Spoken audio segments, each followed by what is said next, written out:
I really value everything that the Women of Isenberg Conference brings to all of you that are in the room today. So I really can't thank you enough for the opportunity to speak with you all this morning.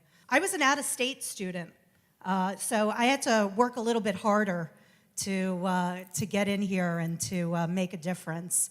And I didn't even know what hotel, restaurant, and tourism management was. I said, wow, that's got to be the easiest way to get into this school. How wrong was I, right? I'm the only child of two only children, and I looked at them as my role models growing up. So my mom was a business executive for Allied, which is now the company called Federated, which owns Macy's and Bloomingdale's and a lot of the retail chains that are declining. My dad was a truck driver who worked his way up from a GED to owning his own trucking company because of somebody he was in the Army with in the 50s that motivated him to make a difference.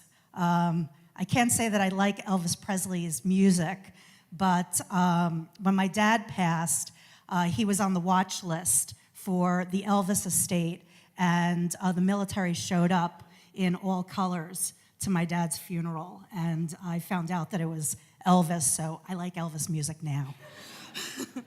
I wouldn't be here and I wouldn't have had the career that I had if it wasn't for the time that I spent in Flint Lab, in the School of Management building, as it was called at the time, and on this campus. It created some unique opportunities that I hope everybody in this room actively takes advantage of. I had two wonderful mentors, and we'll talk a little bit about mentorship later. One of them, I'm thrilled, is in this room with me, Linda Engenhagen, and I thank you so much for your guidance. And my other father, Dr. Stephen Fletcher. And one of the biggest regrets, I have two regrets that I'll share with you. One of my biggest regrets was when I was asked to give his eulogy, I was traveling and unable to come back to Amherst to do that. My other regret, and there's still time, Dean Fuller tells me, is getting my MBA. So hopefully I can jam that into my schedule. So let's talk a little bit about your opportunity and how you can take what you are thinking about today in this room to the future. Because 30 years ago, I didn't have this opportunity that you have today. 30 years ago, it was really about how I differentiated myself from the person sitting next to me. It wasn't about competing with the Cornell, the UNLV students. It's unfortunately competing with the person sitting next to you. So I want you all to think, what have you done for yourself lately? How can you move forward? I wasn't super special, but what I did was I leveraged every opportunity that I had here at the university. One of the great things that I had exposure to, and I really encourage you all to do that, if you haven't gone abroad through one of the programs here at the school, I encourage you to do that. I was in the inaugural year of Hotel Consult, which was an exchange program in Switzerland. 2 days of classes, Monday and Tuesday. You went on an excursion on Wednesday. You took your backpack. You didn't have to be back until 9 a.m. Monday morning. I traveled all over Europe, and it was one of the best experiences of my life.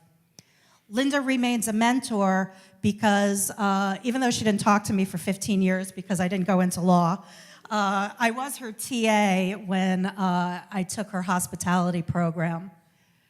I remember sitting in Townhouse putting my resume together, and it's thrilling to see the book that you all have with the everybody's resume.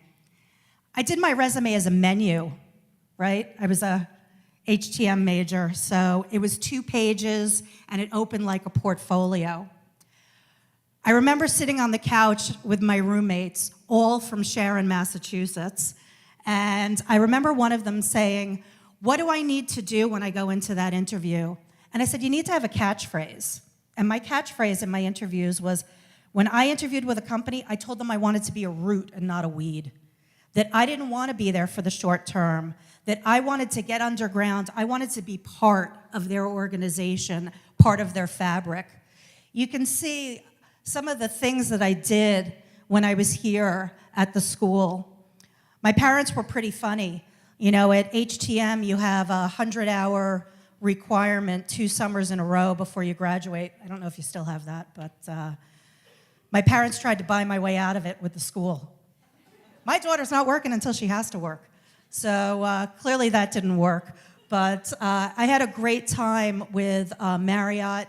I worked in the restaurants at TGI Fridays when that was a really unique first-time coming-out concept 30 years ago.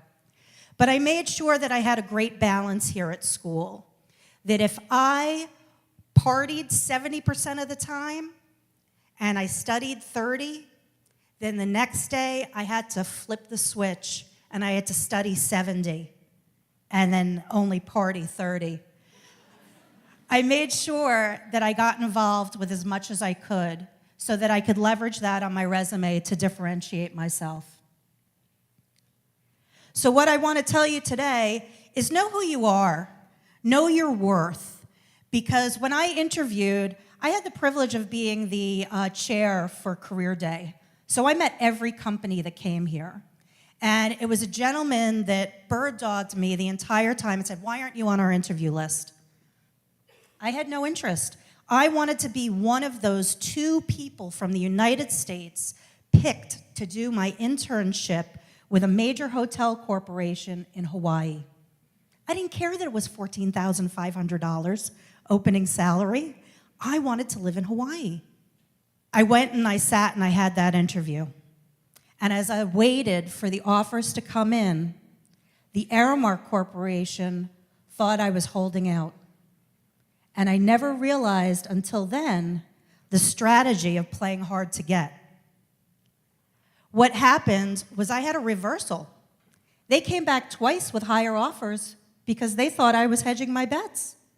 Sure enough, I walked out of here not with that $14,000 offer in Hawaii that I dreamt about for 4 years, but with a $20,000 salary, working in New York City, living at home, saving money, and still having the dichotomy of being in hospitality and working in corporate enterprise. So I'm going to tell you to leverage your abilities and capabilities. It's not about what you did, it's about how you did it. Talk about that. Companies look in terms of behaviors because that will determine how you will perform for them. So don't talk about what you did, talk about how you did it. Talk about the why. Talk about what you learned and leverage that in the interview process. Step in and step up. Sometimes it's about image building responsibilities. Other times it's about being in the right place at the right time. I covered a vacation for somebody at Bear Stearns. I was an intern. I was in the Aramark Management Organization Supervised Training 13-week program. In my 10th week, they sent me to cover a vacation at Bear Stearns. By the 3rd day I was there, the young lady whose job and was on vacation, when she came back on that Monday, she was moved to another account. I was pulled out of training and I was given that job. Step in and step up. It's also important to know your worth when it comes to salary. Okay, we all have a little bit of a challenge with self-awareness sometimes. Do your research. Know what the benchmark is. Know what the competitive salary rate scale is for your position. And know what your additional accomplishments can lead in terms of incremental compensation and benefits. And I always love the coffee quotient. If you're not paid to get coffee because you're a woman, don't do it. I've sat in a boardroom as the only woman there and have had a CEO look at me and say, "Victoria, can you get coffee?" And I looked at Bob Kelly sitting to my left and said, "Bob," who worked for me, "can you get Joe coffee, please?" Don't be afraid to be the person that you are. Do what you love and love what you do. My favorite job that just got way too small for me was at MTV Networks. I opened their first dining there. I was involved in the design and construction of the kitchen, the selection of all the equipment, the hiring of all of the staff, and it was really ahead of ourselves because it was about sustainability. It was about cooking from scratch. It was about local sourcing from the lovely Garden State of New Jersey that I'm from. I got to meet all the on-air talent. If any of you have Sirius satellite radio and you listen to the 80s or 90s in downtown Julie Brown, those people ate every day in my dining facility. The guest list was ridiculous. I've met Hootie and the Blowfish, Sheryl Crow, Prince, Harrison Ford. I can go on and on. Clearly, this was in the 90s.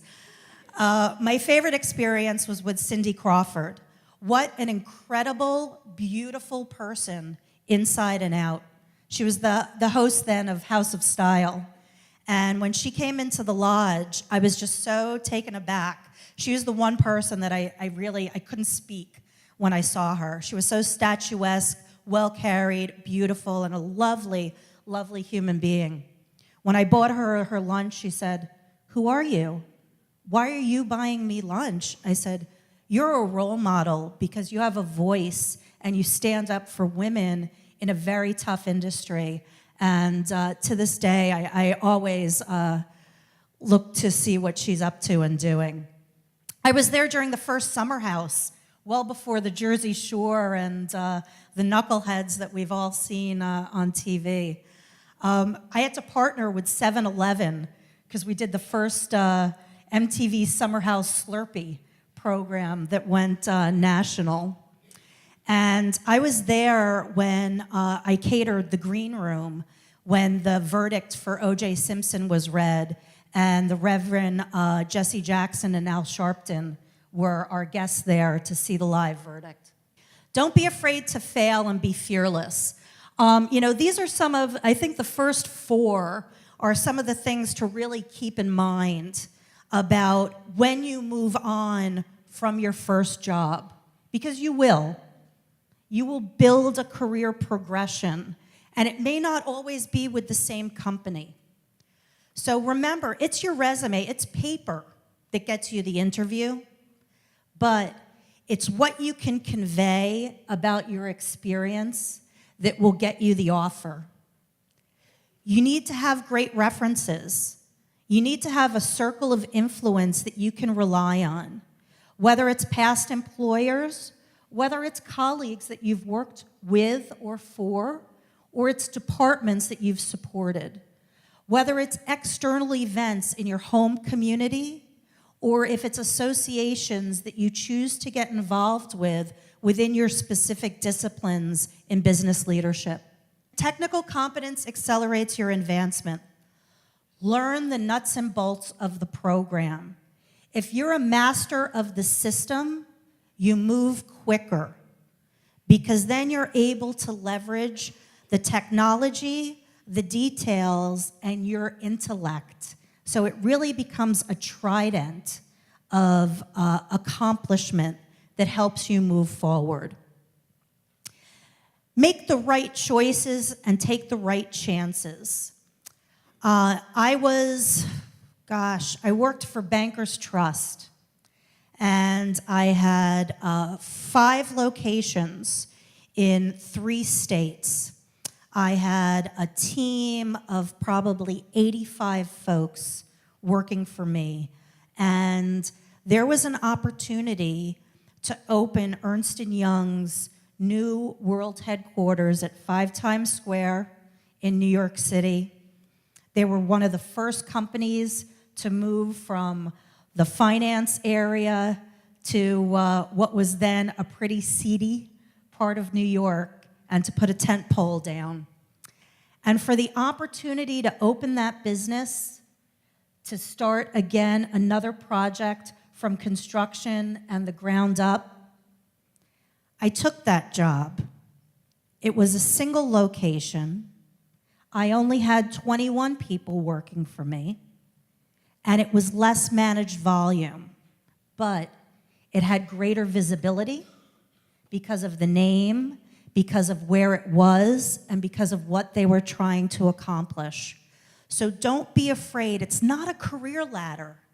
It's a career scaffold. And sometimes when you choose to go down or sideways, you'll find you may step ahead 2 levels the next time because you made the smart choice, not the obvious choice. When I say that lightning doesn't strike twice, if a company is coming after you and they want you to work for them, if it doesn't feel right in your belly, don't do it. But if they keep coming back, dig deeper. You may be missing something. I have never interviewed after I left this room 30 years ago for a job. Every job I've gotten has been because of my abilities, my networking, and people coming to me. So lightning certainly doesn't strike twice. One of the things that I found out quickly is that title really means nothing. Title is the power that you're given, but respect is something that you earn. And it's really critical, and one of the things, and I know that because so many of you in this room are accounting, finance, really are business-driven, where I have the hospitality component in my world. I wanted to show you some of the companies that I've had the privilege of working at. Unfortunately, some of them don't exist anymore, but from my experience at Goldman, and at Bear Stearns, Solomon Brothers, which became Smith Barney, which is now Citi. All of those experiences, if I was catering to a managing director, if I was doing a board of directors event, when they came out on their breaks, I looked to see how many women were in the room. And I looked to talk to them. I wasn't the wallflower against the wall. I introduced myself. I knew in my head I wanted to keep moving, and I wanted to take those role models and learn and grow so that one day I could be in that boardroom too. One of the things for those of you who've, I think probably all of those folks have graduated, right? Has that been a few years now since I spoke about disaster recovery up here to the business school. It's not always a yellow brick road, and you can't live with rose-tinted glasses. Sometimes bad things happen, and you need to take that and strengthen yourself and your fortitude, because adversity really does build character. This was a milestone experience in my life that really changed me personally and professionally. I worked at Deutsche Bank on 9/11, and you'll see where my office was in a moment. But on that Tuesday morning, the building shook, and the power went on and off, and nobody knew what it was. Everybody thought that the PATH train or the subway had an explosion. Over the intercom, they said, "We've just had an electrical discharge. Everything's fine. Return to work." Nobody thought anything of it. The phone started to ring. A weather helicopter from the news channel hit the World Trade Center. Well, we all know that's not what the truth was. You can see how quickly all of this happened. Within an hour and 42 minutes, 2 World Trade Center, the second tower to be hit, came down. Within that hour and 42 minutes, I had to find my entire team in a 48-story building where we serviced 2 trading floors for Deutsche Bank, where I had a lobby, street-level coffee shop, a Starbucks, retail on Liberty Street. and a cafe on the 5th floor. We all had to run for our lives, and we had a shelter-in-place location on Wall Street. But then when the towers came down, that clearly wasn't enough. Once I got my team to safety, I got across on one of the ferries to New Jersey, and I got to Deutsche Bank's Jersey City location. I set up shop there, and because I was the most senior-ranking person from real estate that had arrived, I was pulled in to all of the disaster recovery meetings with all of the executives who had made it to New Jersey as well. I didn't realize until about 12:30 that my husband was at 7 World Trade Center. I was in such autopilot management mode that I didn't think about myself. I was focused on getting my team to safety and then doing my job. And that's something that changed me. I'm divorced, by the way.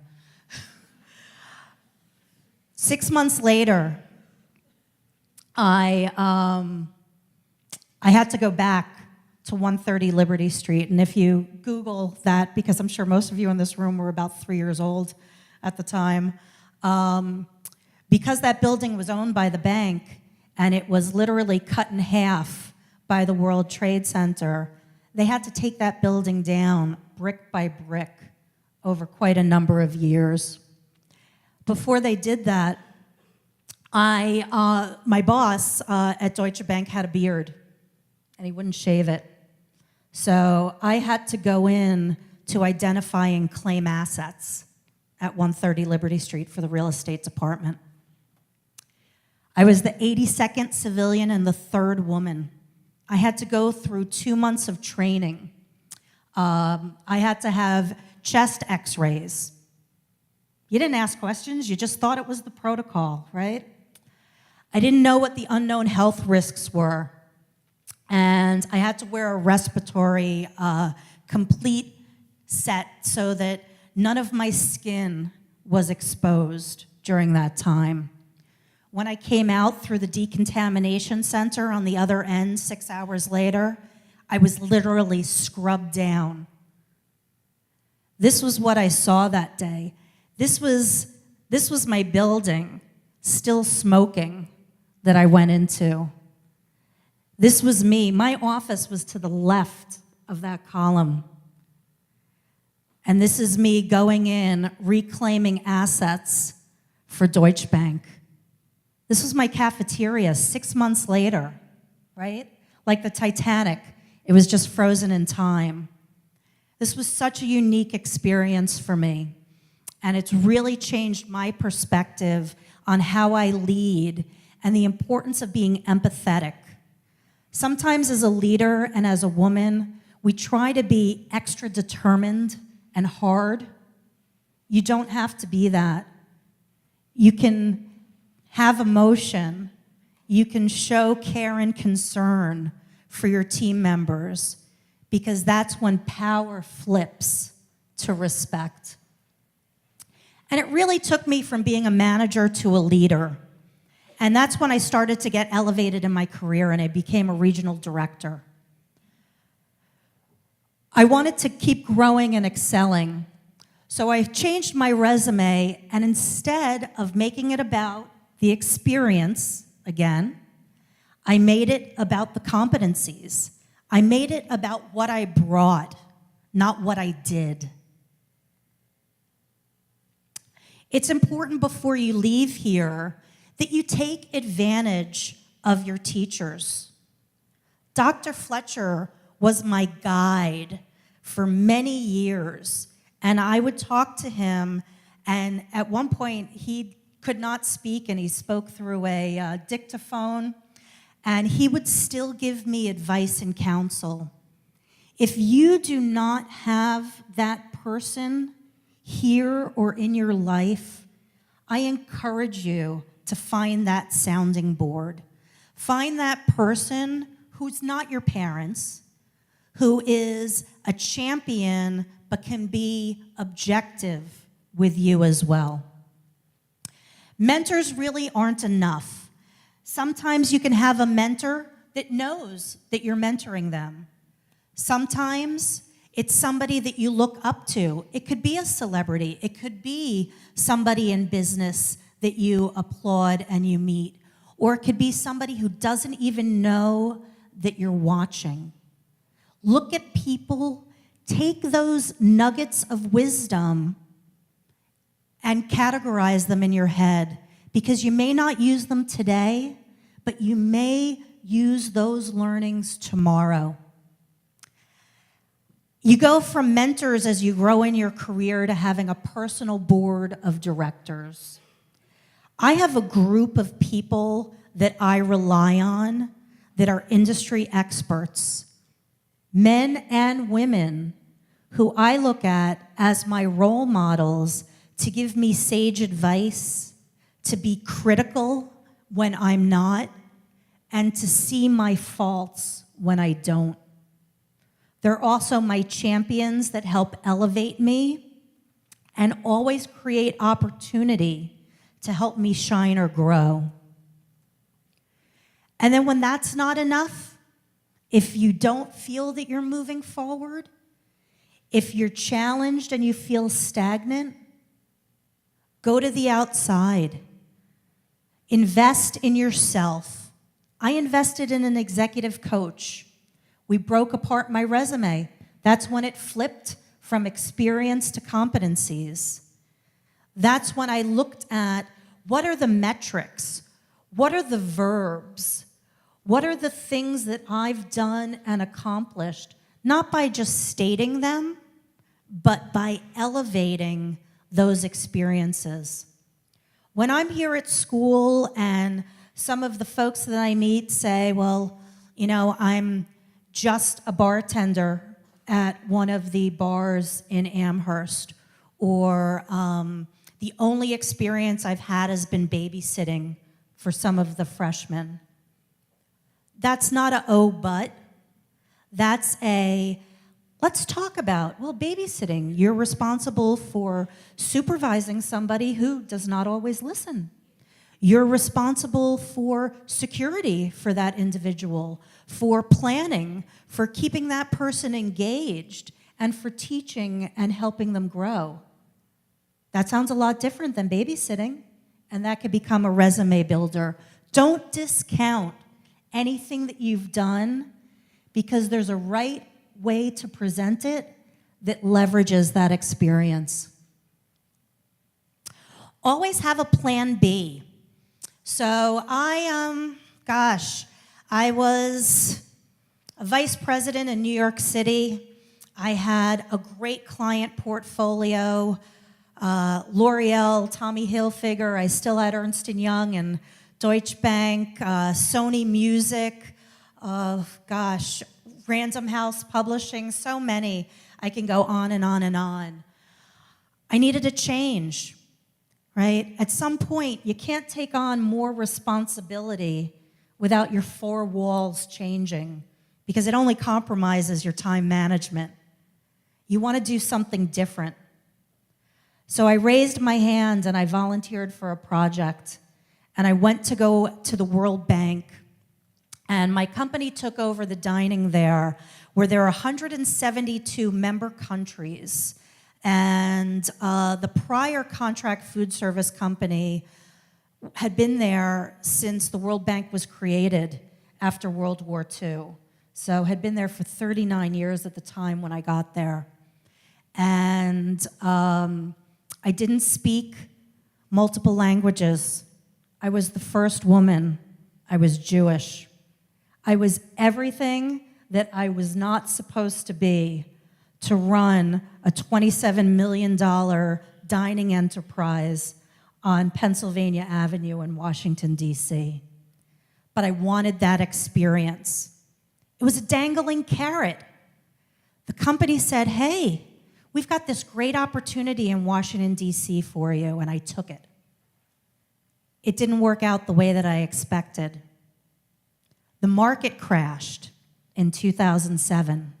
I think they still pretend to call it a recession, but and the job that I was taking this opportunity to leverage and leapfrog into didn't exist anymore. So at the end of my contract, I was at the end.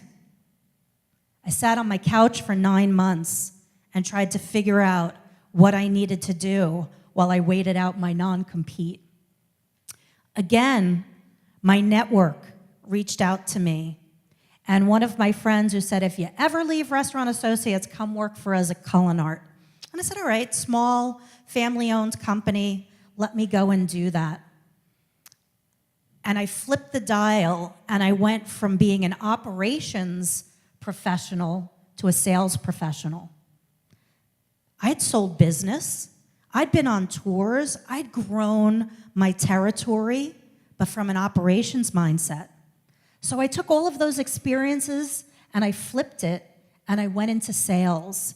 And I had a great run with Culinart, but it wasn't the right fit for me. It wasn't the right company because I was the only female executive, and that's where I was asked to get coffee. So it made me start thinking about corporate culture and what that meant to me, and how I knew the money was great and the sales money was fabulous, but I wasn't happy. It wasn't fulfilling. It wasn't what I wanted to do. So I left, and I went to work for an even smaller Boston-based company that I had never heard of, and that's the Uniton Corporation. I had the opportunity to go there, and it blew me away with their culture, their mission, vision, and values, their commitment to their core and to their customers. So it's really important when you're looking at jobs that it's not just about the money, that it's about, do I fit there? Do I want to be part of what they are about? So I went to Unidine because it was about the language that the people spoke. It spoke to me. It was words that meant something. It was about commitment. It was about empowerment. And I gravitated towards that. And when you're in an organization where you can personally thrive and where you share their values, then what happens? You get more responsibility, more accountability, and you grow. In 5 years, I've been promoted 4 times at Unidine, and we were just acquired by the Compass Group, which is the corporation that I had worked for in the past. So it just really continues to elevate for me.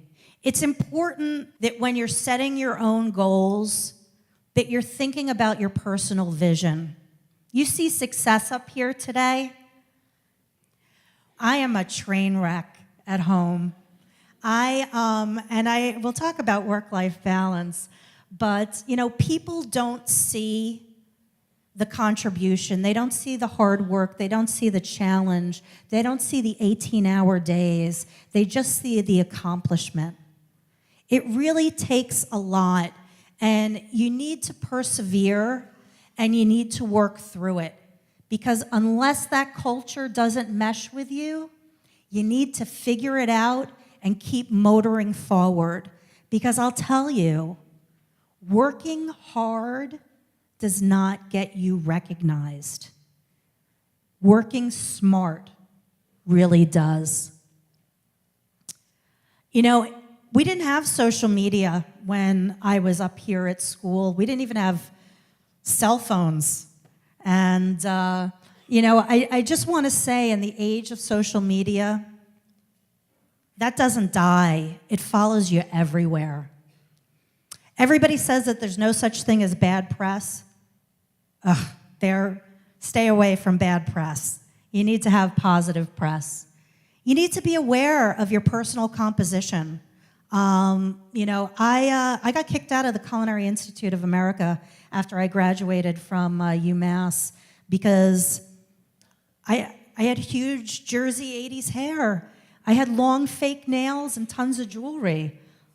That's not what a kitchen brigade wears. But I didn't know at the time that it's not just safety and conformity driven, but it's about the certain look of being part of that and being professional. Your office is not your living room. Your office is your business space. So you really need to be mindful and be minimal and keep your personal life private. There will always be the office gossip. Don't feed that, because it will come back and bite you. I've had some great opportunities over the years. When I worked for Ernst & Young, Giuliani Partners was a subsidiary at the time. It was after Rudy was the mayor. It was well after 9/11 and before he was going to run for president. But because we were at Times Square, I got to cater his New Year's Eve party every year. And there is nothing more spectacular than being on the 21st floor when the ball drops and it's right across, like you can touch it.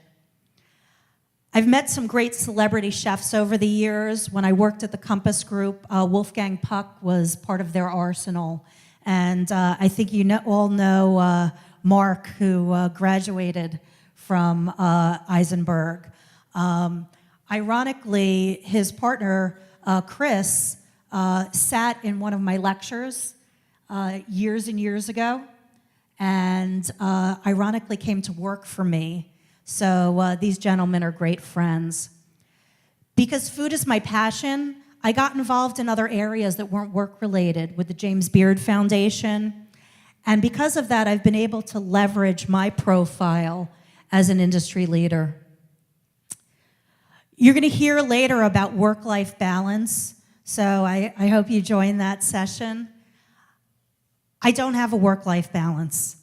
I don't have children, so I look at my extracurricular activities as my children. But I also have a great time.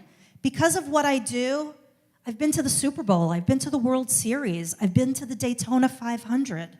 I golf. My parents wouldn't let me graduate until I took intramural golf class. So I'm there when the business conversations are happening. And I'm currently the president of the Society for Hospitality and Food Service Management, which is the preeminent association for my industry in corporate workplace hospitality. I've been at Fenway after the Boston Marathon event when Neil Diamond was there and Big Papi had his big speech. I'm a season ticket holder for the Jets, because I bleed green, and I'm a season ticket holder for the Celtics. So I do make sure that I have a work-life balance. But I also like to make sure that I'm always moving forward and that I'm the master of my craft. Because it's great to have a dream, but you need to make your dream a reality. I'll go back to the Elvis story. Elvis told my dad, get a red Cadillac when you come back from Germany. And a school with 25,000 people, when I was a senior here, everybody knew me because I had the Z28 red T-top 1980s Camaro. So I've always had great cars, so I've worked hard to make sure that I could provide for myself. I always make sure that I'm learning and developing those behind me. I'm actively involved because my mother died of ovarian cancer with Donna Karen and the Ovarian Cancer Research Fund out in the Hamptons every year. I'm thrilled to be on the leadership board here for HTM and Isenberg because I love to give back. So I really encourage all of you, when you work with people, they will elevate you because there's no I in team. It sounds kitschy, but it's really true. You have to engage people to inspire them. You need to recognize and reward them in public and reprimand in private. And most of all, you need to celebrate success. You can see that I still use the menu format for my resume, and I make sure that I key into the key things that I'm doing. Lead the pack and don't follow it. I was absolutely honored to be one of the graduates selected from the last 50 years to be on the Isenberg's first profile campaign of We Drive the Driven. I had a unique experience, as Chris knows. when I was in Boston 3 weeks ago, and I literally saw myself in lights. So I really cannot thank this program and this school enough for this experience, and the airbrush artist. So I really encourage you to give back in 2 ways. After you graduate, come back to school. Come back to career day. Come back to lecture if you're asked to. Join the Alumni Association. Join Women for UMass. Stay connected to each other and make sure that you're providing for the men and women in Isenberg who are going to enter this school behind you. And as women in business, always leave the door open for the person who will come through. And don't be afraid to have people on your team that are smarter than you are, because if everybody thought the same way you thought, then we all will become robots. Thank you.